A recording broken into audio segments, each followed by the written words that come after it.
ሰላም ጤና ይስጥልኝ የኢትዮ ዘገባ ቤተሰቦች እንደምን ቆያችሁ? የሰዓቱን አዲስ መረጃ ይዘን ቀርበናል። እስከ ፍጻሜ አብራችሁ ቆዩ። የፖለቲካ ታዛቢዎችንና የአቪዬሽን አድናቂዎችን ቀልብ የሳቡ የቅርብ ጊዜ ክስተቶች ዋይት ሃውስ ለፕሬዝዳንት ዶናልድ ትራምፕ የታሰበውን የቅንጦት ቦይንግ 747 አውሮፕላን ለመግዛት ከኳታር ንጉሳዊ ቤተሰብ ጋር በመደራደር ላይ እንደሚገኝ መረጃዎች ያመለክታሉ። ዝርዝሩ በሽፋን ቢቆይም ለጉዳዩ ቅርበት ያላቸው ምንጮች እንደሚጠቁሙት በጥያቄ ውስጥ ያለው አውሮፕላኑ ለጊዜው ጥቅም ላይ እንደሚውልና ምናልባትም የትራምፕ የስልጣን ቆይታ ካበቃ በኋላ ወደ ፕሬዝዳንቱ ቤተ መጻሕፍት እንደ ታሪካዊ ሀብት ሊዛወር ይችላል። የኳታር መንግስት በበኩሉ አውሮፕላኑ በስጦታ መልክ እየተሰጠ ነው መባሉን በይፋ አስተባብሏል።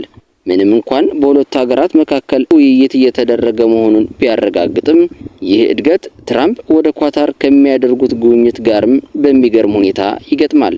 ድርድሩን በቅርብ የሚያውቁ ምንጮች እንደሚገልጹት አውሮፕላኑ ለፕሬዝዳንታው ጉዞ ከመውጣቱ በፊት አስፈላጊውን ጥገናና የጸጥታ ማረጋገጫ እንደሚያደርግ ይጠበቃል። ተቺዎችና ሌሎች ቡድኖች ይህንን ዝግጅት በከፍተኛ ሁኔታ ይመረምራሉ። ይህም ከፍተኛ ዋጋ ያለውን ንብረት ለመቀበል ወይም ለማስተላለፍ ስለሚከፈለው ወጪ ግልጽነትና ስነ ምግባራዊ ጉዳዮች ጥያቄዎችን ያስነሳል።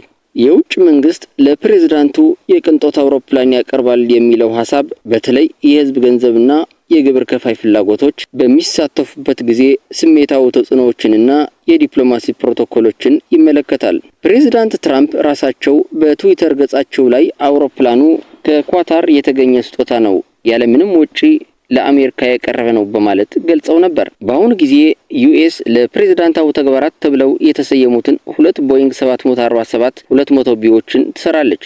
ሁለቱም ከ1990ዎቹ መጀመሪያ ጀምሮ አገልግሎት ላይ ናቸው። እነዚህ አውሮፕላኖች ደህንነታቸው የተጠበቁ የመገናኛ ዘዴዎችን፣ የቦርድ ቢሮዎችንና ሌሎች ለፕሬዝዳንት ጉዞ አስፈላጊ የሆኑ ባህሪያትን ለማካተት በሰፊው ተሻሽለዋል። በተለምዶ እነዚህ አውሮፕላኖች በፕሬዝዳንት አስተዳደሮች ይተላለፋሉ። የአሜሪካ አመራር ምሳሌያዊና ተግባራዊ መሳሪያዎች ይሆናሉ። የኳታር የቅንጦት ጀቶችን ለውጭ መንግስታት የመስጠት ታሪክ በደንብ ተመዝግቧል። በተለይም እንደ አውሮፓውያን አቆጣጠር በ2018 ኳታር ከአንካራ ጋር ያላትን ስትራቴጂካዊና ዲፕሎማሲያዊ ግንኙነት የሚያመላክት ባለከፍተኛ ደረጃ ጀት ለቱርክ በስጦታ ሰጥታለች።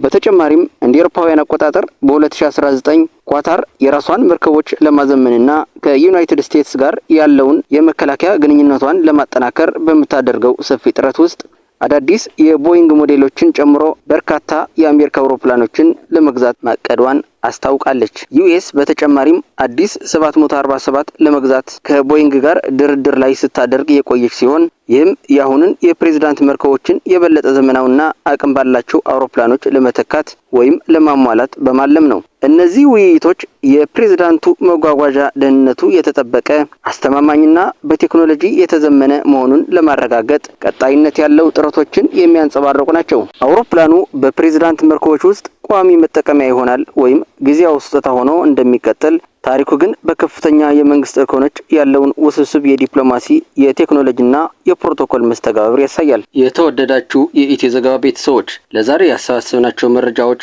እነዚህን ይመስል ነበር። ለቻናሉ አዲስ ከሆናችሁ ሰብስክራይብ እንዲሁም ቪዲዮ ላይክ እና ሼር እንድታደርጉ በትህትና እየጠየቅን እስከ ፍጻሜ ቆይታችሁ ከኢትዮ ዘገባ ስለነበር እናመሰግናለን። ሰላም።